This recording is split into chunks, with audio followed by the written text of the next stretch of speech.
Welcome. In this video, I'll show you how to connect MailerLite to WordPress. All right. So first up, go ahead and log into both MailerLite and WordPress. And here under MailerLite, go to your integrations in the left panel, click on it. And then once done, just scroll down and find WordPress. Okay. And here, just click on use, wait for it, and you'll be given some set of instructions. Right here, we have method 1 and 2. It says here, go to your WordPress and then go to plugins. And then here, just find MailerLite, hit on enter, and then here you have MailerLite WooCommerce, sign up forms, RSS feed. Okay, just select from one of the three.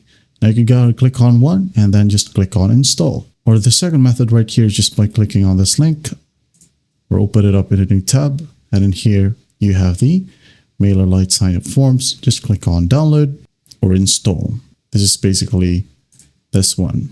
Then once you have it downloaded, you can now go ahead and go to your plugin section and just click on the MailerLite icon. And then once done, it will need your MailerLite account API key. So where do we find it? Okay, open up your MailerLite account. In here under again, integrations, click on it. Now you have your API in here. Okay, just click on use, click on generate token. Could be all IPs allowed or enable IP allow list.